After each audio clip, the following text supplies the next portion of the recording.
Bienvenue au Démo de midi, un nouveau rendez-vous pour les salariés de l'assurance retraite.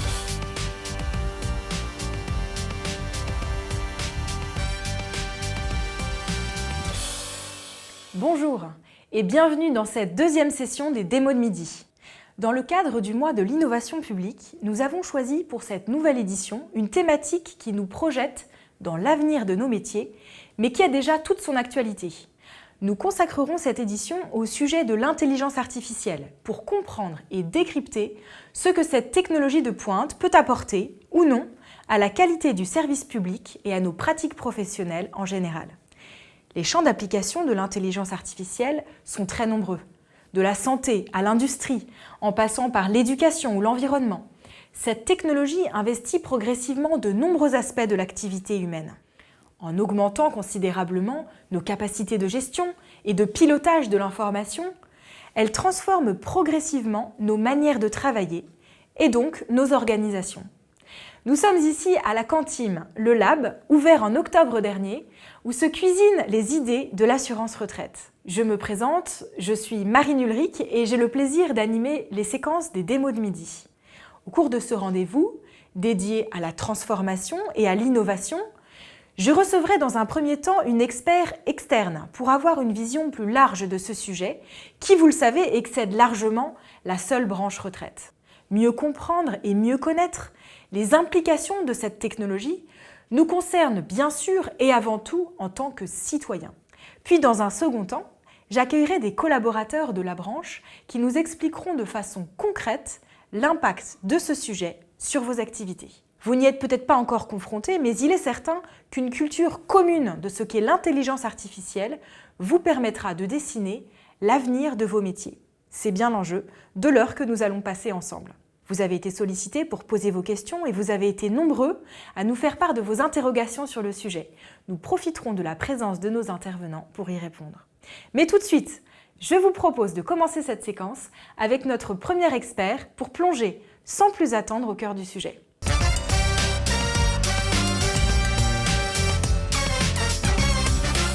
Cécile Dejoux, bonjour. Un grand merci de nous rejoindre pour cette séquence en duplex. Je suis ravie d'être avec vous, malheureusement à distance, mais ravie de parler d'intelligence artificielle. Cécile Dejoux, vous êtes professeure des universités au CNAM et professeure affiliée à l'ESCP Business School.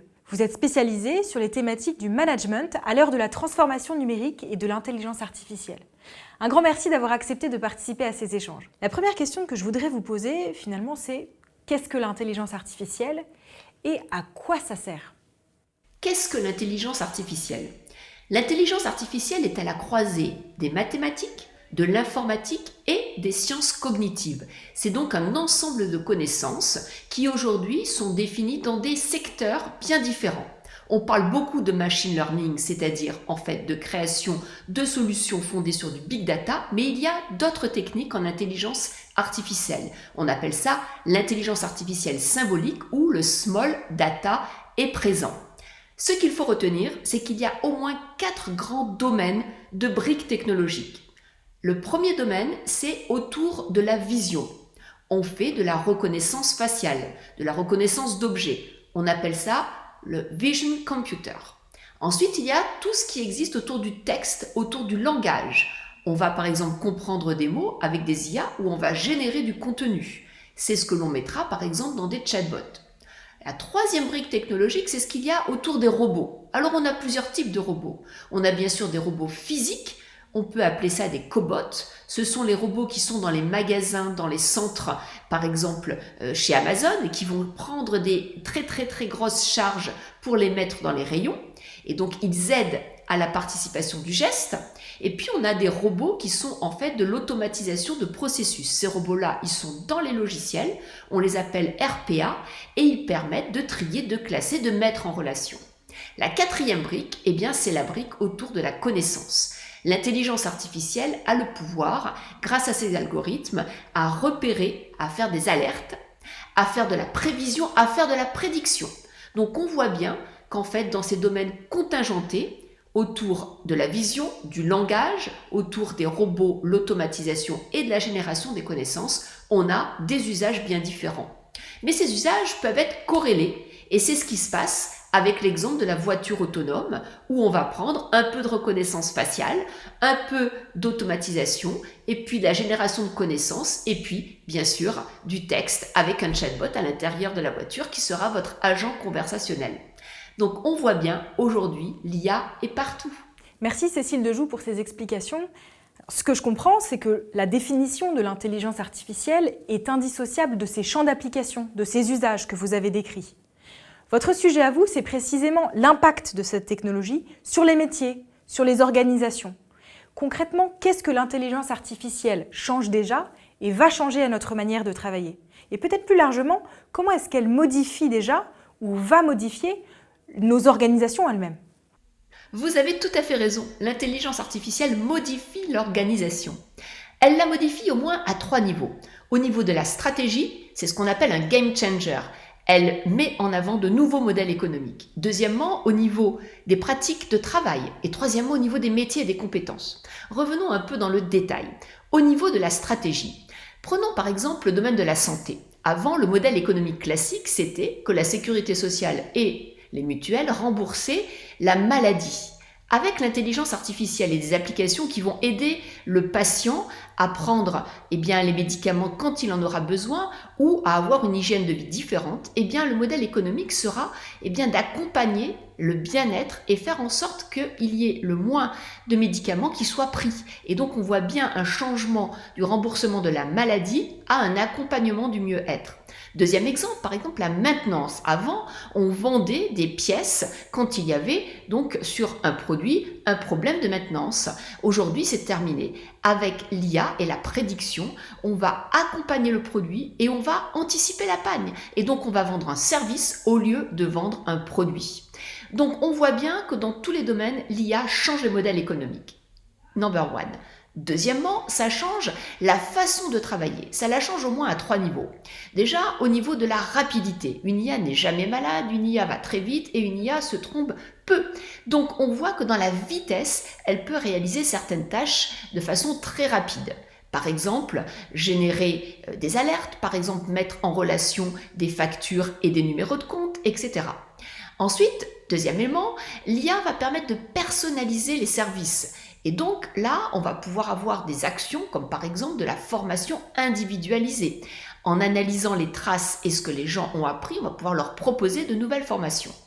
Et troisièmement, après donc l'individualisation et donc la vitesse, il y a ce qu'on appelle la scalabilité, c'est-à-dire que l'IA va pouvoir traiter beaucoup plus de domaines et beaucoup plus de data au lieu d'analyser simplement les fichiers de quelques business units ou simplement d'une région, elle va pouvoir le faire pour l'ensemble de l'entreprise au niveau international. Donc on voit bien là qu'il y a des économies d'échelle qui se réalisent au niveau des pratiques de travail. Et donc pour ça, les pratiques quotidiennes, donc de travail, vont complètement être changées. Il faudra laisser certaines tâches à l'IA et se focaliser sur d'autres.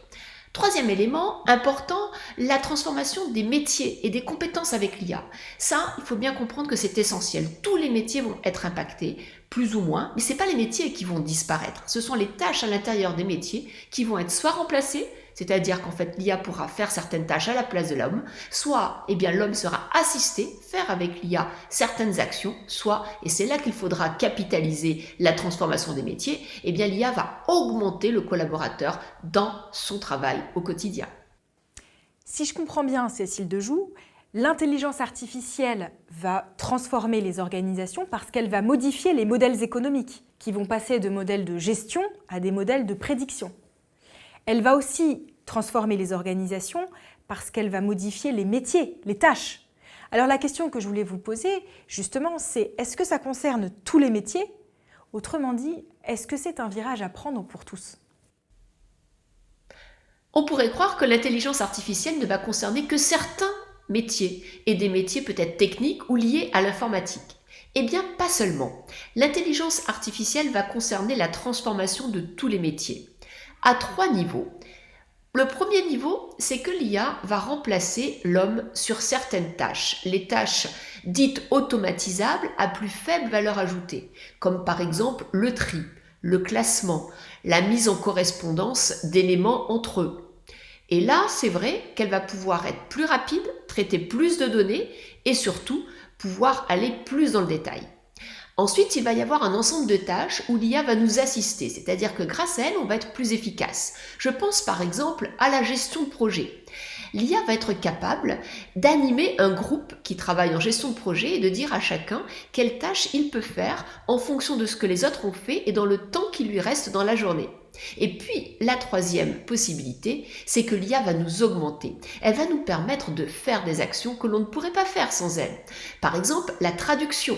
Par exemple, elle va nous assister dans la créativité. Par exemple, elle va nous mettre des systèmes d'alerte qui vont nous permettre d'aller voir peut-être des problèmes ou d'aller identifier des solutions ou de trouver de nouvelles idées. L'IA est vraiment là pour nous augmenter.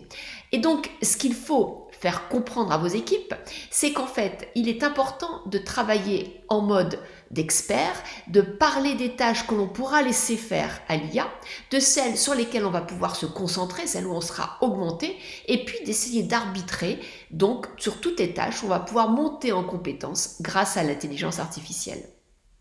Effectivement, assister, accompagner, augmenter, en vous entendant, on comprend bien qu'il s'agit de l'intelligence artificielle aux côtés du collaborateur. Alors Cécile Dejoux, vous faites souvent référence dans vos travaux à des organisations IA compatibles.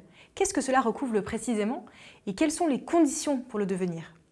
Merci beaucoup pour cette question sur comment devenir IA compatible et qu'est-ce que ça veut dire. Eh bien, être IA compatible, c'est être conscient qu'il faut absolument comprendre ce qu'est l'intelligence artificielle pour pouvoir optimiser son travail et rester employable. Et donc, il va falloir comprendre 4 éléments. Déjà, le vocabulaire, savoir ce que veut dire machine learning, RPA, ce que veut dire par exemple un raisonnement analytique, ce que veut dire raisonner en mode de probabilité, etc., etc. Il y a tout un vocabulaire avec lequel il va falloir jongler pour pouvoir ensuite dialoguer avec les experts de l'IA. Deuxièmement, il faut comprendre quelles sont les briques technologiques. Les briques technologiques, nous en avons déjà parlé, c'est les différentes techniques qui, associées à des méthodes d'IA, permettent de réaliser des usages autour de la voix, de la parole, de la reconnaissance, bien entendu de la génération d'automatismes et bien sûr autour de tout ce qui est lié aux robots. Troisièmement, il faut comprendre que l'IA nous amène dans une autre culture, dans un autre univers. On n'est plus dans le monde de la rationalité, le vrai, le faux, on est dans le monde de la probabilité. Et quand une IA va nous proposer quelque chose, ça sera une probabilité. Prenons l'exemple d'une décision. L'IA va vous dire, voilà, eh bien, il y a tant de chances pour que ce scénario arrive. Il faudra que vous restiez maître de la décision, parce que ce n'est qu'une probabilité. C'est un peu comme quand Madame Météo va vous dire demain, il va pleuvoir à 80%. Est-ce que vous allez prendre votre parapluie ou pas? Eh bien, c'est pareil avec l'IA. Et ça sera sans cesse dans ce mode de pensée, eh bien, qu'il faudra décider. Et puis, enfin, quatrièmement, il faut absolument rester connecté aux usages que l'IA nous propose. Et donc, savoir ce que les startups vont vous proposer en mode de reconnaissance faciale, en computer vision, ou en génération de texte, ou en chatbot, ou en réalité virtuelle, etc. Donc, restez connecté aux usages pour mieux comprendre comment l'appliquer dans son propre métier. Et puis, pourquoi pas, donc, interagir avec d'autres. Ça, ce sont les compétences de base. Mais en plus de ces compétences pour être IA compatible, il y a une deuxième idée forte qu'il faut absolument retenir. C'est qu'en fait, tous les experts métiers peuvent participer à des projets IA. Et les projets IA, on le sait, ne fonctionnent que s'il y a des experts métiers et s'ils sont menés de façon transversale. Les projets IA sous cloche menés que par des data scientists, ça ne marche pas. Pourquoi? Parce qu'en amont, sur la définition du besoin et en aval, sur la définition de la faisabilité, eh bien, on a besoin des experts métiers. Les deux idées fortes que je retiens de votre réponse, Madame Dejoux, c'est d'une part qu'il faut toujours penser à se former à titre individuel sur ces sujets d'avenir, et d'autre part qu'il faut aussi peut-être résister à la tentation de penser que ces sujets ne concernent que les informaticiens, là où il faut toujours finalement y associer des experts métiers pour dialoguer autour de ces sujets. Alors, la dernière question que j'aimerais vous poser, Madame Dejoux, est la suivante. Dès aujourd'hui, quelles seraient selon vous les conditions à mettre en œuvre pour que ces transformations fassent émerger un futur souhaitable pour nous tous? Si on parle d'un futur souhaitable, je crois qu'il y a au moins 2 éléments à prendre en compte. Au niveau de l'entreprise, il faut bien accepter que l'IA n'est qu'une technologie, avec ses opportunités et ses menaces. Il faudra donc bien monter en compétence les collaborateurs pour qu'ils repèrent les biais et qu'ils sachent arrêter les IA. Alors, il y a la possibilité de mettre en place un cadre de confiance fondé sur une norme, fondé sur un label, fondé sur une charte, pour pouvoir avoir un ensemble de principes qui érigent l'action et l'introduction des IA dans l'entreprise. Et puis, au niveau individuel, chaque collaborateur doit bien comprendre que être IA compatible, c'est-à-dire monter en connaissance et en compétence sur la compréhension et l'utilisation des IA, doit être également mis en équilibre avec ce que j'appelle les compétences de centrage. C'est être capable de pouvoir avoir des compétences liées à notre humanité et résister à tout ce que l'IA va nous voler. Un exemple, l'IA va nous voler notre mémoire, puisqu'on va lui délaisser certaines informations, et à force, on ne va plus faire pratiquer notre mémoire. Or, sans mémoire, on ne pourra plus raisonner. L'IA va nous voler notre attention, et donc, on va nous pousser vers le multitâche, alors qu'en fait, elle sera de plus en plus efficace dans le monotâche. Donc, il faudra toujours que l'on reste conscient que notre efficacité se situe aussi dans le séquentiel et donc dans la concentration et non pas dans le multitâche. Et puis, l'IA va nous voler notre temps, puisque si on va très loin, elle va nous dire ce qu'on doit faire. C'est ce qu'on appelle le management par notification. Et là, il faudra que chaque collaborateur comprenne que la gestion de son agenda, c'est certainement une clé de sa propre efficacité et qu'il doit toujours garder du temps pour avoir des rendez-vous avec lui-même. Donc tout ça pour vous dire qu'il faut à la fois au niveau de l'organisation, des chartes et des principes et au niveau de l'individu, un équilibre en être IA compatible et développer des compétences de centrage. Un grand merci Cécile Dejoux de nous avoir permis de nous approcher un peu plus près du sujet et de ses implications très concrètes sur nos métiers. À bientôt. Mais sans plus attendre, je vous propose d'accueillir avec nous Véronique Puch et Jérôme Friteau pour mieux comprendre comment la branche retraite s'empare de ce sujet.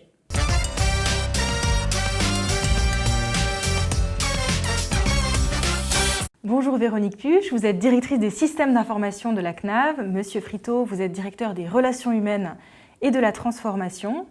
Alors chacun à votre niveau, vous êtes concernés par la question de l'émergence de l'intelligence artificielle. La première question que je voudrais vous poser, c'est comment est-ce que cette question s'appréhende, se pose à votre endroit, qui est celui de la fonction RH et de la direction des systèmes d'information ? Côté DSI, on l'appréhende évidemment du point de vue des nouvelles technologies et puis des potentialités et des opportunités que peuvent offrir l'intelligence artificielle.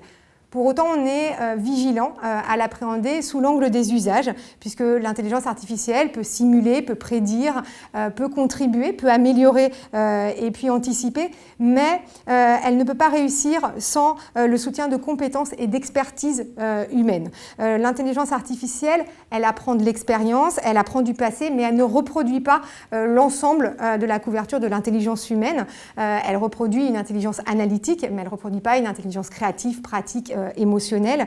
Donc la vraie question que l'on se pose et la manière dont on va appréhender ça à côté DSI, c'est vraiment la manière dont on va utiliser ces outils et la manière dont ils vont pouvoir être créateurs de valeur pour les différents métiers et les différents utilisateurs. Monsieur Friteau, côté des RH du coup ? Sur le volet RH, on est peut-être plus encore sur la dimension usage. Avant de qualifier ce qu'est réellement une intelligence artificielle, on s'est intéressé depuis déjà quelques années au phénomène d'automatisation qui a vraiment un enjeu, qui relève d'un enjeu important dans la branche retraite. Et l'importance de cette automatisation, les conséquences que ça a sur nos métiers. On a commencé avec certains services en ligne, ce qu'on a appelé la coproduction avec les assurés, qui a généré finalement de la disparition de certaines tâches pour nos collaborateurs, la majoration de durée d'assurance. On a comme ça un certain nombre de projets comme la saisie automatisée des RIB demain, qui nous poussent, nous conduisent à essayer de faire sortir le collaborateur d'une fiche de poste très connectée à des tâches, à des activités très précises, mais plutôt à des compétences, à des aptitudes finalement à évoluer en fonction du développement de nouvelles technologies, d'arrivée de nouveaux services. Et c'est en ça que finalement on se positionne sur cette automatisation, sur l'analyse des conséquences pour le collaborateur, mais aussi le manager. On voit bien que dans des projets comme Carrière 2.0 qui est très d'actualité, on va avoir finalement un manager qui va se positionner autrement avec un outil qui va contribuer à la cotation de la difficulté d'un dossier, à la cotation du temps de traitement. Et du coup, on va avoir un manager qui était historiquement ancré dans des activités de distribution de charges de travail, d'analyse de la répartition de cette charge et de la planification, qui va maintenant pouvoir se repositionner sur des nouvelles missions, des nouvelles attentes de ses collaborateurs. Et c'est là-dessus qu'on a un vrai enjeu. Deuxième, c'est de pouvoir utiliser aussi l'intelligence artificielle pour la fonction RH, pour augmenter la fonction RH. Et donc pour ça, on a pu tester, j'en parlerai tout à l'heure, pour la fonction RH, la capitalisation sur l'IA pour essayer d'augmenter nos performances, que ce soit à travers des chatbots, à travers là aussi la data, pour avoir une fonction RH, on va dire, plus pertinente dans l'accompagnement des directions générales et évidemment des directions métiers. Alors ce que je retiens de vos deux réponses finalement, c'est que la question de l'intelligence artificielle, elle concerne tant les outils que les métiers en tant que tels. Alors, la branche retraite est une organisation pas comme les autres. Est-ce que cela change quelque chose lorsqu'on est un opérateur de service public ? Quand on est un opérateur de service public, on met en œuvre la loi, on travaille dans un cadre réglementaire. Et donc ça nous amène à une réflexion qui est de nature un peu contradictoire, mais intéressante, qui est de quelle manière on va pouvoir innover, mais tout en protégeant nos assurés et puis les données de nos assurés. Comment est-ce qu'on peut introduire des nouvelles technologies ou des nouveaux outils et en même temps garantir qu'on est bien au service de nos assurés. Donc au-delà de l'intelligence artificielle, on a une responsabilité en tant qu'opérateur de service public sur toute décision, sur tout outil qu'on va intégrer dans nos process métiers, et on ne peut pas prendre le risque de se tromper massivement. On ne peut pas, puisque ça aurait des conséquences qui peuvent être graves sur la protection des données personnelles de nos assurés. Alors, on mène un certain nombre d'expérimentations, de projets peut-être un peu moins coûteux, et puis on prend ce risque-là de se tromper, mais sur des périmètres qui sont peut-être un peu plus réduits. Pour exemple, on avait mené du coup une expérimentation sur la détection de la fraude, et ce sont une expérimentation qui n'a pas forcément abouti à quelque chose de concret, mais c'est pas grave, on a pris ce risque-là et on avance comme ça aussi également en tâtonnant. La réflexion qu'on mène sur l'intelligence artificielle, elle a deux finalités. La première, c'est une finalité où on essaye de mieux comprendre nos assurés, on essaye d'identifier quelles peuvent être leurs situations en croisant des données, en essayant de pouvoir ainsi devancer leurs besoins et puis faire en sorte que l'on personnalise l'offre qu'on leur propose. Ça, c'est l'intelligence artificielle qui s'appuie sur du big data, avec du croisement de données importantes. Et puis la deuxième finalité, c'est plutôt de les accompagner, de les rendre plus autonomes, c'est leur mettre à disposition une information au bon moment, et la bonne information, évidemment. Et ça, c'est plutôt l'intelligence artificielle qui s'appuie sur ce qu'on appelle des chatbots ou des assistants conversationnels, qui sont là plutôt pour guider du coup l'assuré. Donc pour nous, l'intelligence artificielle, c'est vraiment un facteur d'amélioration de l'accès à nos services, avec toujours pour enjeu de créer de la valeur. Et puis également avec d'autres usages, et j'y reviendrai un peu après, des usages qui peuvent être de lutter contre des menaces de cybersécurité, lutter contre la fraude, je l'ai cité juste avant, et puis également aussi augmenter notre efficience au travers de la mise en place de petits robots qui peuvent automatiser des tâches qui sont à moins de grande valeur ajoutée et qui permettent de libérer du temps pour des agents sur des tâches qui ont une plus grande valeur ajoutée et qui leur permettent d'accompagner des personnes qui le nécessitent beaucoup plus au regard de situations plus fragiles ou plus complexes. Monsieur Friteau, un complément de réponse ? Peut-être deux zooms particuliers. Je pense qu'un service public, et on a ça dans notre ADN, c'est effectivement l'attention qu'on porte à l'éthique dans l'exercice de nos missions, quand bien même on est en situation monopolistique, on n'est pas confronté à de la concurrence, mais je crois que nos collaborateurs ont à cœur qu'on utilise demain l'IA avec une vision très éthique et non pas simplement consumériste, effet de mode ou finalement gain de productivité.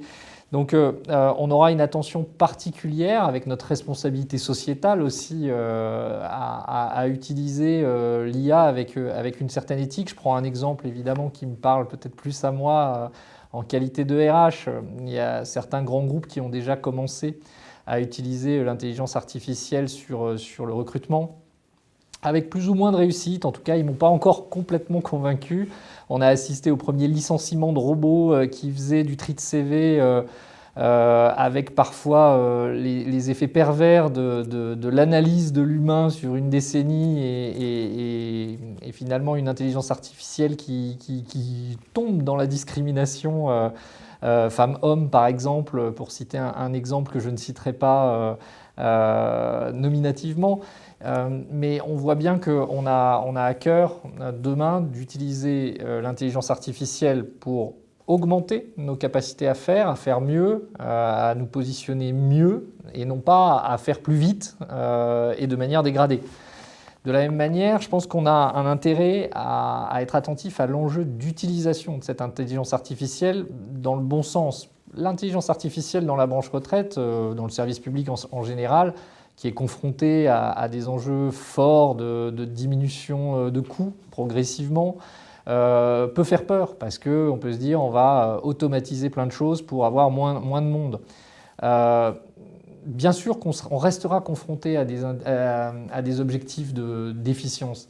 Pour autant, là aussi, j'ai en tête un géant de la grande distribution qui a utilisé l'intelligence artificielle pour donner des ordres à des humains qui restaient finalement positionnés sur des activités chronophages, port de charges lourdes, donc des activités difficiles. Je pense qu'on est à l'inverse de l'histoire. Il faut positionner l'intelligence artificielle sur les tâches chronophages que l'humain ne veut plus gérer, ou le moins possible, pour positionner l'humain là où il peut apporter une vraie valeur ajoutée. Et de la complexité dans le monde de la retraite, on en a encore et on en aura encore beaucoup, me semble-t-il. Alors, du coup, ce que je comprends en effet, c'est que votre rôle d'opérateur de service public vous engage à une grande responsabilité et à une grande exemplarité pour que l'intelligence artificielle soit mise au service de la qualité de la relation, mais aussi de la qualité de la prise en compte de l'humain au sein de l'organisation que vous représentez. Une tâche importante, en effet. Alors, peut-être, du coup, concrètement, quels sont les projets qui ont été mis en œuvre? Où est-ce qu'on en est du déploiement de l'IA, tant dans le domaine du coup, des systèmes d'information et de la fonction RH? Alors pour la fonction RH, je vais commencer modestement avec effectivement des petites expériences qu'on a tentées depuis quelques années. On avait commencé avec une start-up qui avait développé une intelligence artificielle de dialogue avec la communauté des étudiants, communauté qu'on a, nous, dans le monde de la retraite, parfois un peu de mal à capter. On essayait d'approcher les étudiants pour avoir plus facilement des stagiaires ou tester l'opportunité d'un job d'été sur une plateforme téléphonique, par exemple. On a été confronté à un échec, par exemple, sur cette expérience-là, parce que finalement, l'intelligence artificielle, cette expérience-là, elle a à peu près 6-7 ans. On voit que les modèles d'entreprise qui s'appuyaient sur l'IA, ils étaient pas très stables.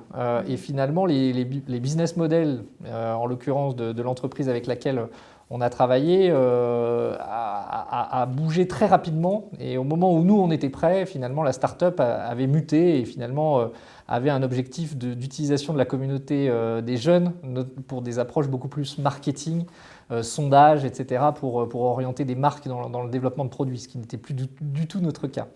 Depuis, on a évidemment réitéré des expériences. Donc, nous, on y a un intérêt, je le disais tout à l'heure, sur une fonction RH qu'on veut augmenter, qu'on veut rendre plus agile, plus ancrée finalement sur des enjeux de transformation de société, mais aussi pour tester des choses, pour voir nous-mêmes ce que l'intelligence artificielle va faire sans doute demain à plus grande échelle.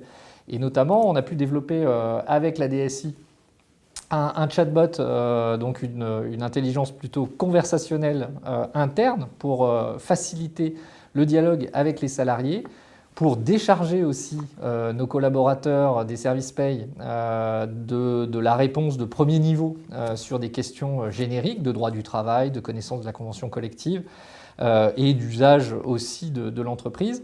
Ça, c'est quelque chose qui se développe. Ça nous apprend aussi à travailler sur un projet de développement d'intelligence artificielle parce que ça demande beaucoup de travail et de nombreuses CARSAT ont commencé et vont continuer à développer puisque ce chatbot va se développer en 2021 dans l'ensemble du réseau ou quasiment.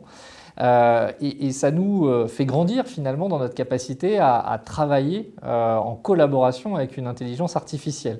Essayer de voir où on la positionne, où on repositionne l'humain, sans bien sûr supprimer des postes parce que l'intelligence artificielle arrive.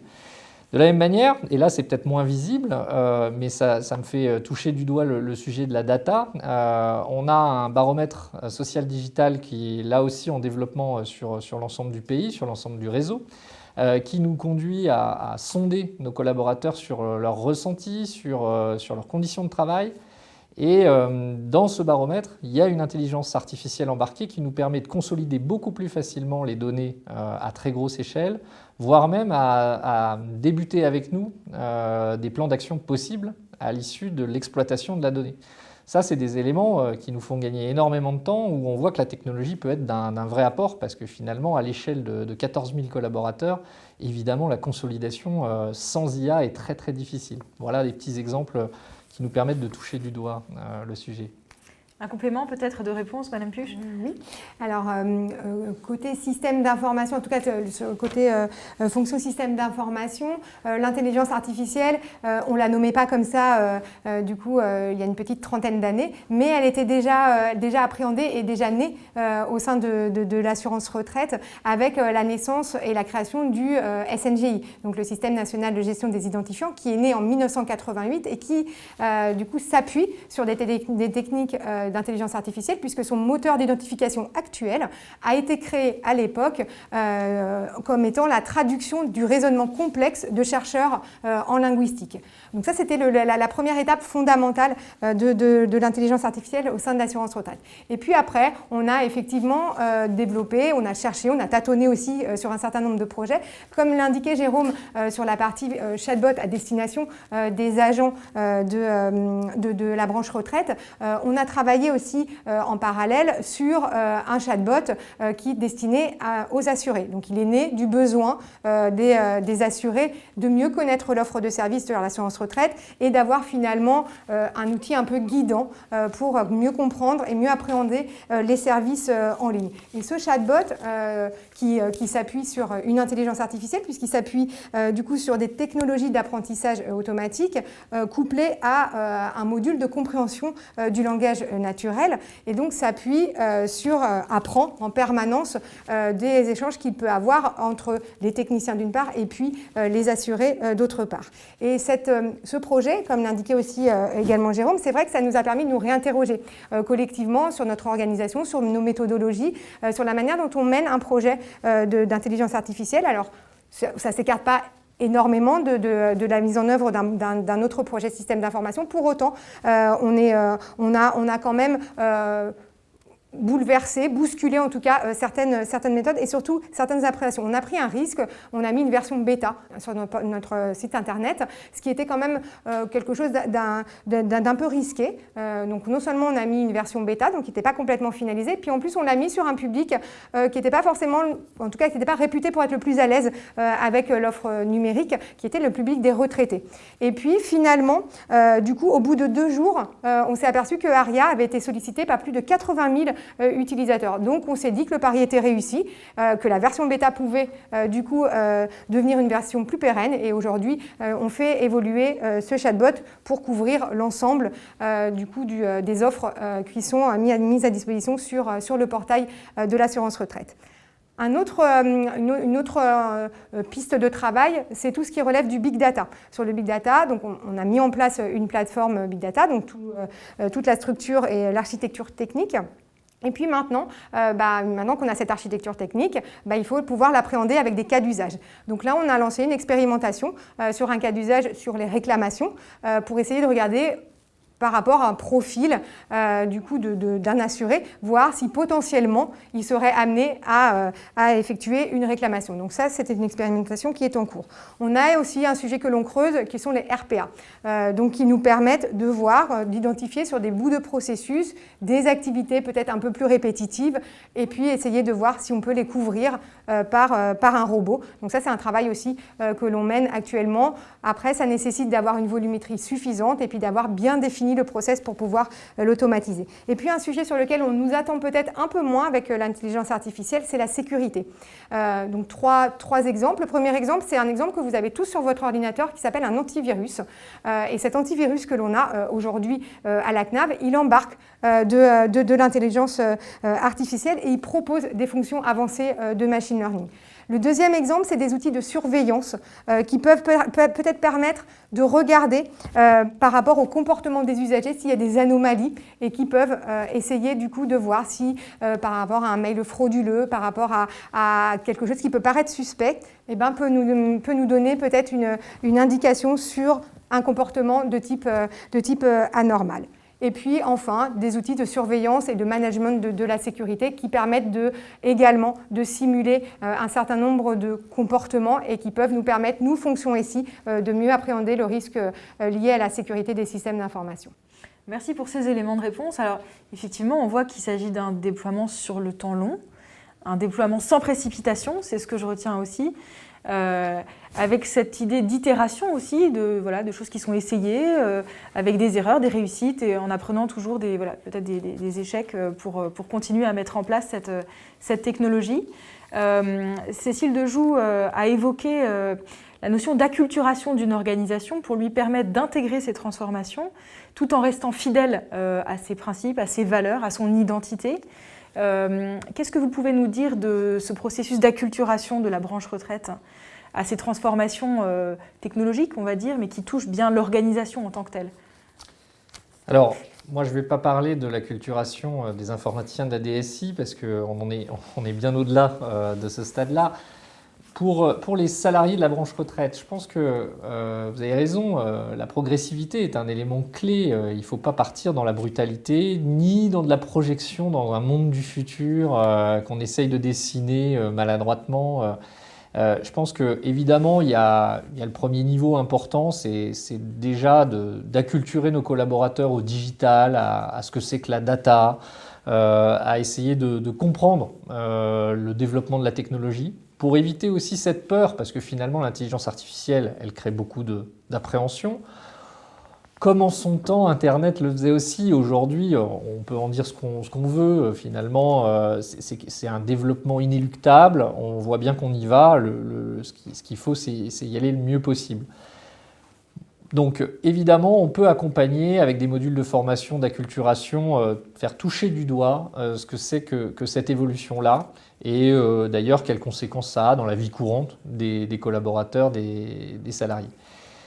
Après, moi je crois beaucoup à l'acculturation par l'exemple et par le concret. Et je crois que nos collaborateurs dans la branche retraite, ils sont très attachés. Ils veulent du concret, ils veulent savoir exactement en quoi ils vont être confrontés à un moment donné à un vrai changement. Du coup, Véronique parlait de RPA, de robots, etc. Je pense que c'est au moment où ces choses se préparent, ces projets se développent, émergent, sont prêts à être livrés, que là, il faut une approche globale du sujet, pas simplement un mode d'emploi. Je vulgarise un peu, mais le mode d'emploi de l'outil. Il faut avoir une approche 360 degrés du sujet, savoir exactement donner le sens de ce que ça apporte en termes de qualité de service. Un chatbot permet notamment d'avoir une relation client H24, 7 jours sur 7. C'est autre chose que ce qu'on propose traditionnellement dans un service public. Un RPA va automatiser un certain nombre d'actions. Là, il va y avoir des conséquences sur les métiers. C'est en travaillant le plus possible la main dans la main avec une DSI, avec une direction nationale retraite, avec la DRH qu'on va pouvoir appréhender ces sujets à 360 sur quel impact ça a sur notre offre de service, quel impact ça a sur nos métiers, quel impact ça a sur notre management. Que là, on va pouvoir donner un sens global à l'évolution qui est proposée. Et je pense que c'est cette acculturation-là, par l'exemple, qui est importante. Autre acculturation, par exemple, c'est de faire manipuler. le plus vite possible, y compris sur des outils presque gadgets. Je parlais de chatbot RH, ce n'est pas un gadget, mais en tout cas, il a moins d'impact sur le service public que déjà un chatbot destiné aux assurés. Mais ce n'est pas grave, quand bien même il est encore faiblement utilisé, dans le cadre d'une intégration d'un nouveau régime comme le RSI, avoir un chatbot RH qui permet de répondre à toutes les questions de nouveaux collaborateurs sur une convention collective, un règlement intérieur, etc., ça fait gagner du temps à tout le monde, ça c'est déjà une première chose, et en plus, ça permet de manipuler. Et finalement, cette acculturation, elle passe aussi, à mon sens, par la manipulation. Un complément de réponse peut-être ? Oui, alors un bref zoom du coup sur la fonction système d'information et sur cette acculturation également nécessaire pour les personnes de la fonction SI. Pour cette acculturation, on essaye d'anticiper, de prévoir, de précéder le mouvement en permanence, mais on est de toute manière toujours en train d'appréhender des nouvelles technologies et puis des nouveaux outillages. Donc c'est simplement de se mettre en posture de résilience en permanence. La DSI doit être en permanence résiliente. Et puis on fait de la veille sur les nouvelles technologies. Toutes les directions de la DSI sont concernées sur cet aspect. Et puis après, on essaye de regarder la manière dont on peut travailler de manière beaucoup plus pluridisciplinaire, ainsi que l'évoquait Jérôme. C'est important pour nous de travailler avec les métiers. Et puis, autour de la data qui est un réel enjeu, la protection de la donnée, c'est de travailler vraiment avec les statisticiens et puis essayer de voir comment, sur la question délicate de la protection des données, on peut voir émerger des nouvelles expertises et pouvoir les mettre en face. Et puis, on essaye de sensibiliser au maximum les équipes de la fonction SI, notamment au travers de masterclass sur l'agilité, les nouvelles méthodes de travail aussi face à l'émergence de ces nouvelles technologies, et puis pour les sensibiliser aussi à tous les biais cognitifs qui peuvent après se traduire en biais algorithmiques. Merci pour ces éléments de réponse. Je rajouterais, si vous le permettez, que finalement cette séquence des démos de midi, cette deuxième édition qui est placée sous le signe, on va dire, de l'intelligence artificielle, en tout cas de ce questionnement-là, contribuera, en tout cas nous l'espérons tous, à jouer ce rôle aussi d'acculturation de l'ensemble des collaborateurs de la branche à ces sujets d'avenir. Eh bien, il est temps maintenant de laisser la place à quelques questions des collaborateurs.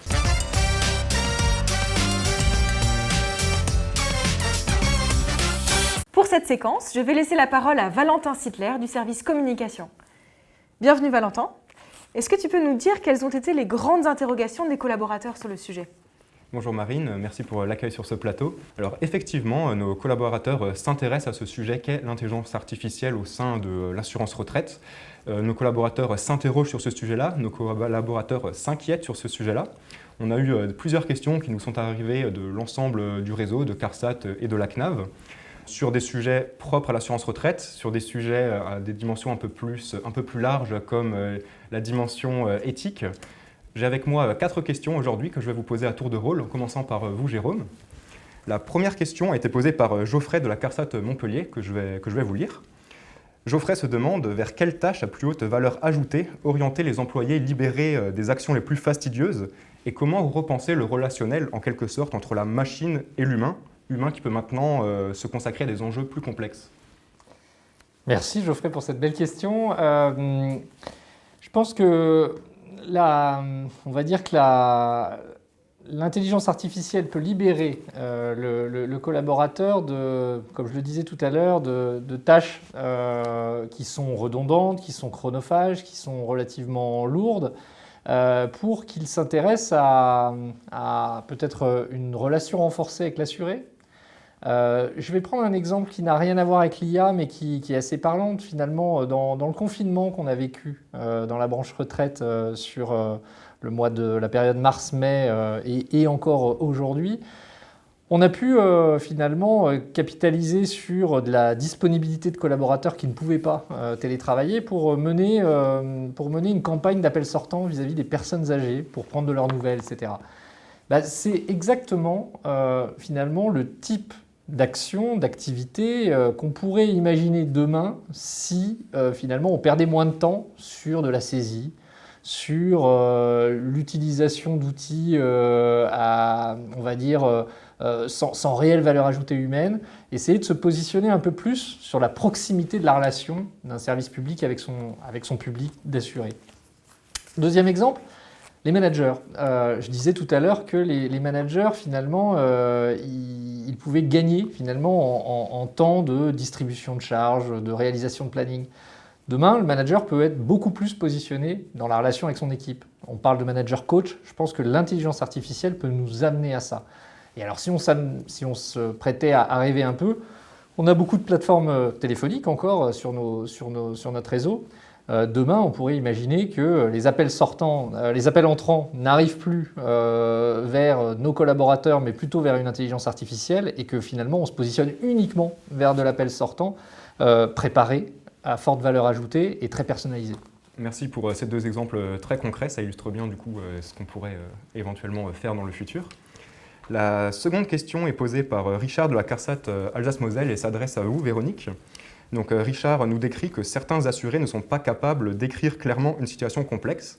Du coup, il se demande comment est-ce qu'une intelligence artificielle va gérer ces situations complexes, là où un être humain va savoir comprendre l'assuré en difficulté, l'aider et le rassurer via l'espace d'échange. Alors merci Richard pour cette question pertinente. L'objectif, il n'est pas que l'intelligence artificielle remplace l'humain.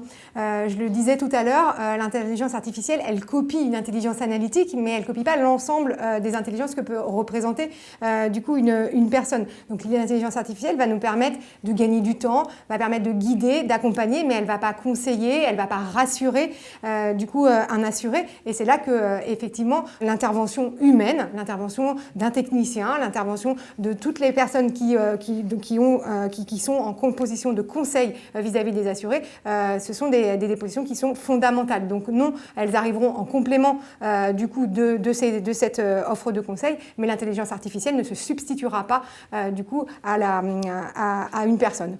D'accord, merci pour cette réponse, c'est très clair. La troisième question est une question anonyme de la CARSAT Sud-Est et s'adresse à vous, Cécile Dejoux. Y a-t-il des risques de défaillance d'une intelligence artificielle? Peut-elle tomber en panne? L'IA peut tomber en panne. Il y a des risques de défaillance. Rappelez-vous, sur Twitter, vous aviez Microsoft qui avait un robot qui s'appelait Tay et qui a commencé à être raciste. Pourquoi? Parce qu'il avait été élevé avec des bases de données qui n'étaient pas assez diversifiées. Donc oui, on peut avoir des gros problèmes liés aux IA et c'est pour cette raison qu'il faut toujours des contrôleurs et qu'il faut toujours vérifier la qualité des données avant de pouvoir généraliser l'offre d'une IA. Merci Cécile pour cette réponse très claire et très courte et très concise. Une dernière question qui s'adresse à la fois à Véronique et Jérôme, posée par moi-même, du coup Valentin de la CNAV.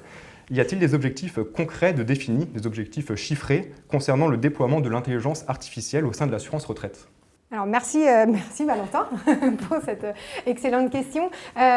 On l'indiquait tout à l'heure avec Jérôme à deux voix sur les projets et puis les ambitions que nous avions sur le domaine de l'intelligence artificielle. En tout cas sur la feuille de route de nos projets systèmes d'information, c'est intégré, mais comme n'importe quel outillage, puisque l'intelligence artificielle n'est pas un but en soi, mais est un moyen. Donc évidemment, c'est intégré au travers d'un certain nombre de projets que j'ai cités déjà tout à l'heure.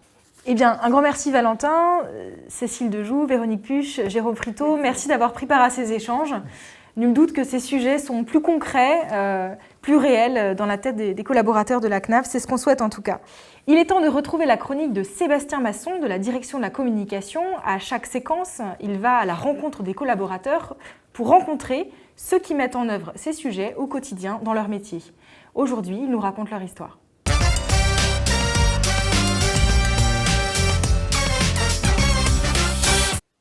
Merci Marine. Que ce soit l'automobile, la domotique ou l'univers médical, quand on parle d'intelligence artificielle, c'est à ces secteurs que l'on pense de manière assez attendue.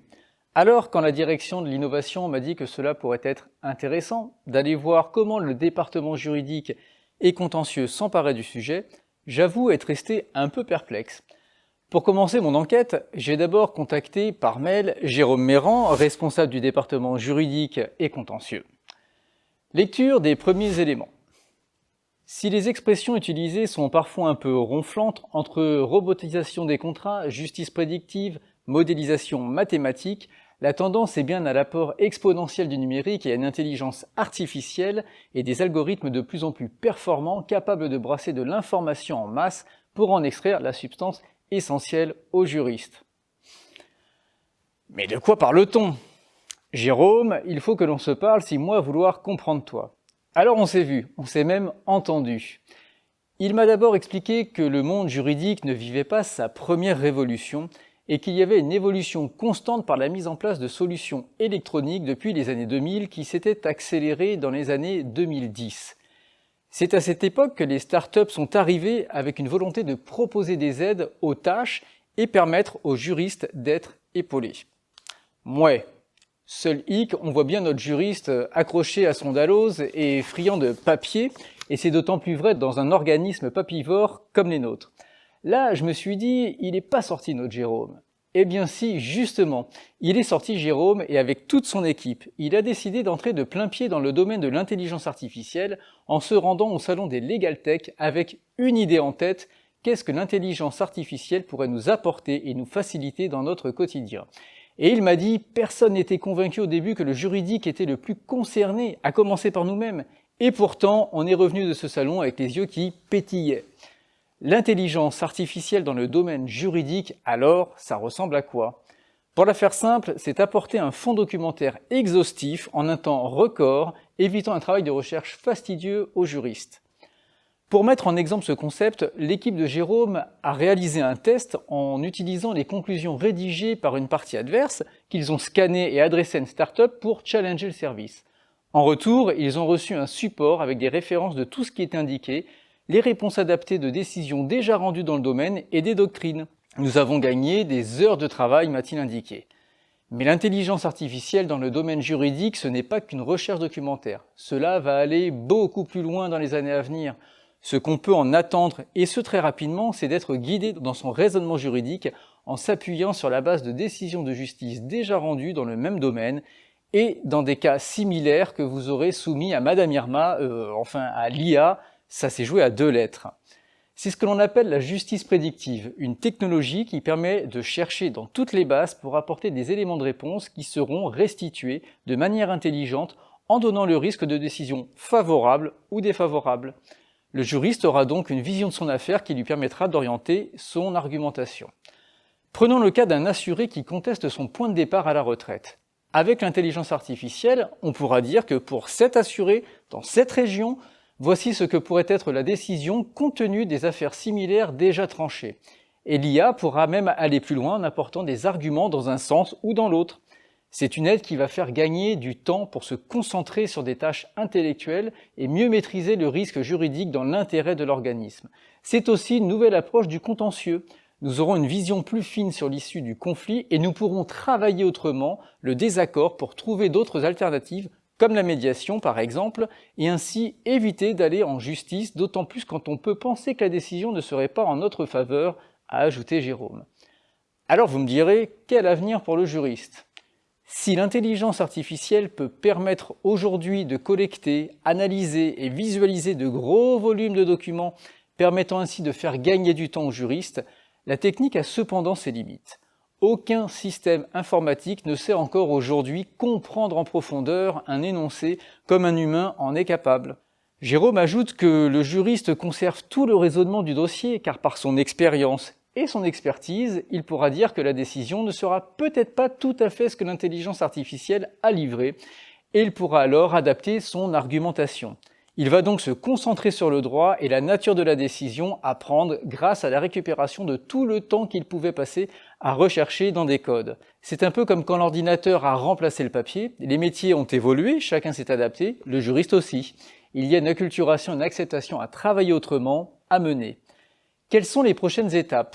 Pour une intelligence artificielle dite forte, elle doit se développer avec une notion d'apprentissage permanente, le machine learning, qui va nécessiter encore de nombreuses recherches en développement. Pour le département juridique et contentieux, depuis début octobre, ils reçoivent 6 sociétés pour élaborer un cahier des charges sur le marché documentaire au premier semestre 2021 et peut-être même s'orienter vers un marché avec 2 lots, un sur la documentation traditionnelle comme aujourd'hui, et un second tourné vers une solution technique basée sur l'intelligence artificielle. Décidément, nos collaborateurs juridiques ont un incroyable talent. À vous Marine. Merci Sébastien Masson pour cette plongée au cœur du sujet. Alors d'autres collaborateurs nous ont aidés à réaliser ce numéro, nous ont aidés à mieux comprendre les implications concrètes de l'intelligence artificielle dans nos métiers. C'est le cas du service documentation qui, à chaque séquence, nous livre sa sélection documentaire pour aller plus loin.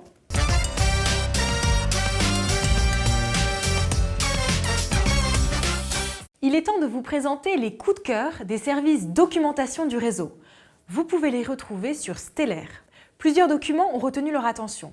Pour commencer, je vous propose des sources assez grand public, comme l'ouvrage de Cécile Dejoux, au titre très évocateur, « Ce sera l'IA ou et moi » aux éditions Vuibert, paru en mai 2020. Le MOOC de Cécile Dejoux également, « L'intelligence artificielle pour tous » pour une approche très pédagogique de ce sujet.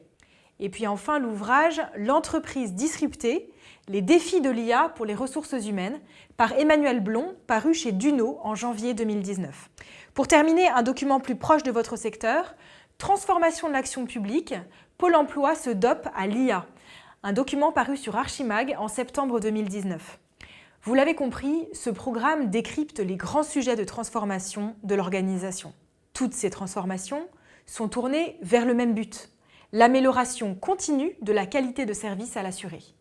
Donc pour terminer ce programme, nous avions envie de partager avec vous un moment d'écoute. À chaque séquence des démos de midi, vous pouvez ainsi découvrir une conversation retranscrite et anonymisée à partir des appels du 3960, en lien ou non avec le thème abordé en fonction des émissions. Bonne écoute et nous nous retrouvons juste après.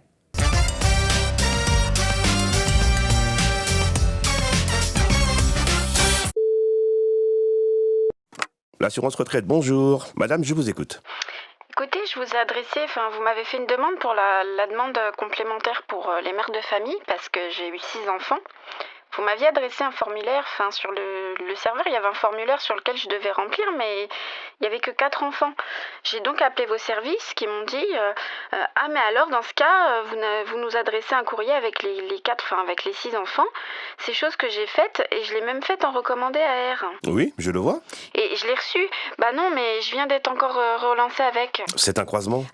Ah c'est un croisement. On a bien reçu vos éléments, donc en date du 24 décembre. C'est pour vous dire qu'on est le 27, donc il y a vraiment eu un croisement. En tout cas... Oui, je l'ai reçu le 18, service capture, il y a marqué. Oui, mais le temps que ça remonte au service, que le service l'enregistre, parce que c'est pas tout. Après, il faut que ça arrive directement donc sur l'ordinateur de votre instructeur, et donc je confirme qu'on a bien reçu les éléments enregistrés le 24 décembre. Vous pouvez me faire un petit message là-dessus ou m'envoyer une confirmation Moi, personnellement, je ne vais pas vous envoyer de confirmation, parce que ce n'est pas dans l'ordre des choses, et je n'ai pas les outils pour. Mais en tout cas, ça a bien été réceptionné par notre service, madame. Après, il y a toujours des temps d'acheminement interne. Alors pourquoi je dis acheminement interne ? C'est pas la lettre qu'on monte au service, C'est pas comme ça se passe. C'est qu'on reçoit des milliers de courriers par jour, et après, c'est scanné par le fameux capture que vous avez cité donc tout à l'heure, et c'est là que ça approvisionne donc les ordinateurs de nos techniciens. Et du coup, ça peut mettre entre 15 jours et 3 semaines avant que ce soit numérisé. D'accord,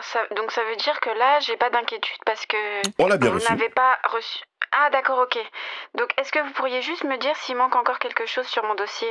Je l'ignore. Ça, c'est par contre une question à laquelle je ne pourrais pas répondre pour la simple et bonne raison que je ne suis pas votre instructeur. Donc, votre instructeur, en fonction de l'avancée du dossier, c'est lui qui vous rendra compte de si la demande est vraiment complémentaire ou pas. Il est possible, si ça se trouve, il ne sait même pas que la semaine prochaine, il va avoir besoin d'un élément supplémentaire. C'est vraiment l'état d'avancement qui nous le dit. Bon, d'accord. Moi, c'était juste, comme j'avais la lettre recommandée sous les yeux, je me disais, qu'est-ce qui s'est passé ? Je vous remercie beaucoup, je ne vais pas vous faire perdre votre temps et je vous souhaite de bonnes fêtes. Je vous en prie. Au revoir. Merci madame, au revoir. Merci à tous d'avoir suivi ce programme et merci à tous les intervenants de nous avoir permis de réaliser ce numéro. Nous espérons que vous avez passé un bon moment et qu'il a répondu à vos attentes. Aidez-nous à améliorer le prochain numéro par vos remarques et vos suggestions déposées sur Stellaire dans la rubrique « Osez l'idée ». Vous pouvez dès à présent y retrouver tous les éléments relatifs à cette émission. Nous vous donnons rendez-vous en 2021 pour d'autres éditions.